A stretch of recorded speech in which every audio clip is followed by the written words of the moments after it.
হেফাজত ইসলাম বাংলাদেশের আয়োজনে ৩রা মে ঐতিহাসিক সোহরাওয়ার্দী উদ্যানে যে মহাসমাবেশ হয়েছে, এই সমাবেশের মূল লক্ষ্য উদ্দেশ্য ছিল নারীকে হেফাজত করা, তাদের ইজ্জত আবরুকে হেফাজত করা।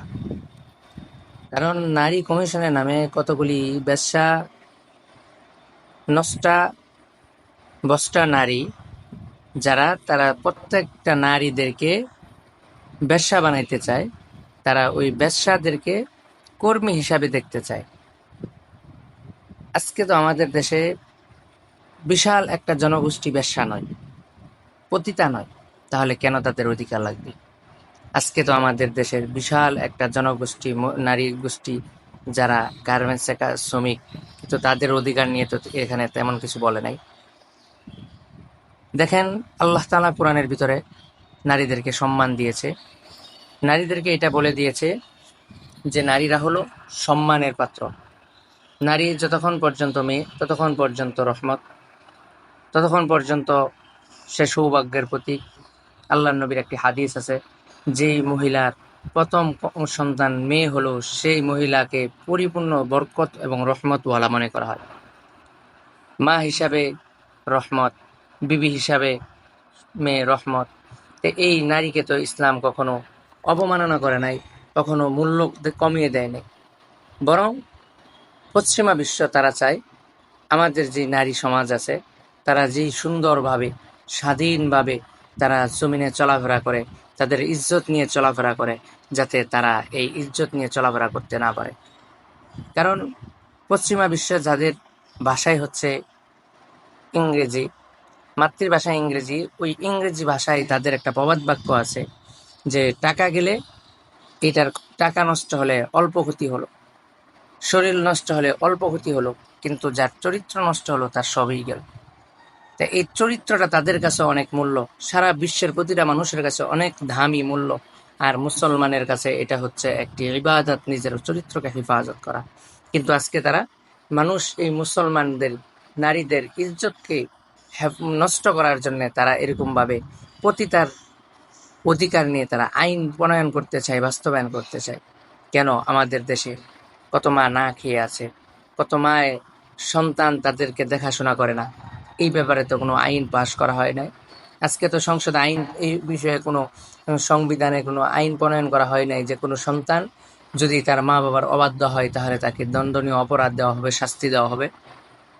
কোনো এরকমভাবে তো ওই আপনার যা আইন প্রণয়তার মধ্যে কোনো আইন করা হয় নাই যে নারী সে শ্রম করবে না, সে কাজ করবে না, বরং সে নারী রানীর মতো সে বসে বসে খাবে।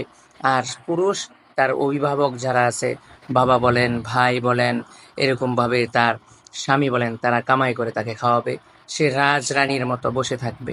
এরকম আইন তো করা হয় নাই। বরং যেই নারীগুলি আমাদের সমাজে ইজ্জত আবরু নিয়ে ঘরে সুখে শান্তিতে আছে, তাদেরকেও টেনে হেঁচড়ে চাকরির নামে তাদের রূপ লাবণ্যতাকে দেখে কিছু বেশ্যা, চরিত্রহীন নারী, বেশ্যা, কিছু লম্পট চরিত্রহীন পুরুষ আছে, যেটা আমাদের পুরুষ সমাজের জন্য কলঙ্কিত, নারী সমাজের জন্য কলঙ্কের ব্যাপার। তারা চায় আমাদের এরকম ভালো ভালো সতী সাধী নারীদেরকেও রাস্তায় এনে তাদের কাতারে একত্রিত করতে। আমার হঠাৎ একটি গল্প মনে হলো। হেকায়াতুল লতিফ, তুরস্কি ভাষায়, ফার্সি ভাষায় একটি কিতাব, যে কিতাবের মধ্যে একটি ঘটনা উল্লেখ করেছেন যে এক ব্যক্তি, তিনি বার্ধক্যের কারণে বা কোনো রোগের কারণে তিনি গুজা হয়ে গেছে, বাঁকা হয়ে গেছে। এক ডাক্তার তাকে বলতেছে একবার যে আপনার জীবনের আশা কি, আপনি কি চান? তখন ওই ব্যক্তিটি বলে, আমার আশা, আমি চাই যে এই সমাজের প্রতিটা মানুষ আমার মতো গুজা হয়ে যাক, যাতে আমি সবার মুখ দেখে কথা বলতে পারি। দেখেন, কথাটা খেয়াল করেন, সে বলতেছে আমি চাই প্রতিটা মানুষ গুজা হয়ে যাক, যেন আমি সবার মুখ দেখে কথা বলতে পারি। সে চাইলে নিজে সোজা হইতে পারতো, কিন্তু সে নিজে সোজা হবে না, সে বরং তার মতো সকলকে বানাতে চাই।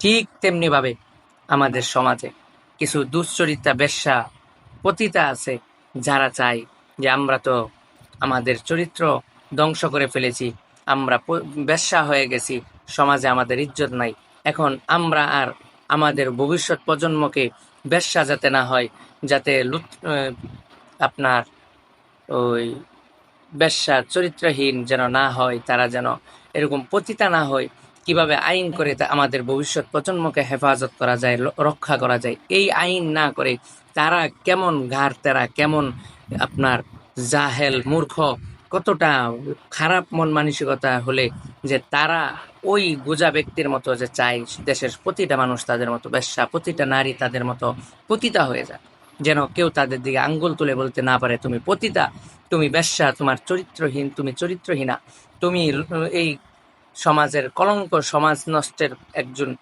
রূপকার, তুমি এই সমাজকে নষ্ট করে ফেলছো, যুব সমাজকে নষ্ট করছো, এই কথা যেন কেউ বলতে না পারে। এটি হলো তাদের মূল উদ্দেশ্য। এরপরে দেখেন,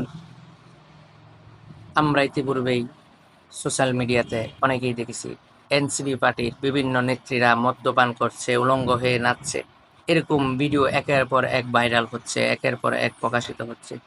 আজ ওই এনসিপি পার্টির কিছু এরকম লুচ্ছা, ওই আপনার বেশ্যা পতিতা চরিত্রহীনা নারী, তারা যেই নারী সমাজের ইজ্জত হেফাজতের জন্য হেফাজতে ইসলাম রক্ত দিয়েছে 2013 সালে 5 মে, আবার 3 মে 2025 সালে আবারও ওই নারীর ইজ্জত হেফাজতের জন্য নিজের অর্থ ব্যয় করে, নিজের খাবার খেয়ে এরকমভাবে সরকারের সহায়তা মদত ছাড়া একটা সমাবেশ করলো যে নারী সমাজকে হেফাজতের জন্য। আজকে ওই নারী সমাজের কলঙ্কিত কিছু নিষিদ্ধ পল্লীর সন্তানেরা তারা এই হেফাজতে ইসলামের বিরুদ্ধে তারা নোটিশ করে, এবং তারা যে নিষিদ্ধ পল্লীর সন্তান এটার প্রমাণ যদি বলেন যে প্রমাণ কি, দেখবেন তসলিমা নাসরিন যে ইতিমধ্যে বাংলাদেশ থেকে নিজের বিভিন্ন অপকর্মের কারণে, বিভিন্ন চরিত্রহীনা কথাবার্তার কারণে দেশ ছেড়ে ইন্ডিয়াতে সে পালাইতে বাধ্য হয়েছে। ওই চরিত্রহীনা তাদের মা, যে যার নাকি স্লোগান হচ্ছে দেহ আমার, যাকে খুশি তাকে দিব, শরীর আমার, দেহ আমার, সিদ্ধান্ত আমার, ওই তার ভেরিফাইকৃত ফেসবুক থেকে সে কি করেছে, এদেরকে সে স্বাগতম জানিয়েছে। তাহলে এটা নিশ্চয় অত্যন্ত জঘন্য একটা কথা যে আপনাকে একটা খারাপ মানুষ সমর্থন করলো, কোনো ভালো মানুষ সমর্থন করলো না, তাহলে কি আপনি সেই খারাপের অন্তর্ভুক্ত হয়ে গেলেন?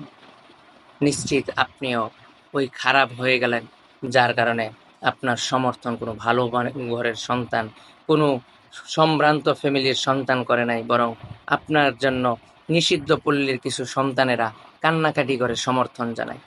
এই কারণে হেফাজত ইসলাম এবং মুসলমান কখনো নারী বিদ্বেষ নয়, নারী ভোগী নয়, নারীকে সম্মান করে, নারীর ইজ্জত দিতে, হেফাজত করতে, নারীকে তার অধিকার দিতে সবসময় ইসলাম হলো সবার আগে, সবার উপরে। ইসলামের মতো অতুলনীয়, ইসলামের মতো এত সম্মান দিতে, ইসলামের মতো এত বেশি ইজ্জত দিতে নারীকে আর কোনো জাতি, গোষ্ঠী, কোনো ধর্মকে আপনি পাবেন না। তাই হেফাজতে ইসলাম তথা কুরআন, সুন্নাহ, ইজমা, কিয়াস এবং উলামায়ে দেওবান্দ, উলামায়ে হক্কানি, তারা সব সময় নারীদের প্রতি শ্রদ্ধাশীল, সহনশীল। নারীরা হলো আমাদের শ্রেষ্ঠ সম্পদ।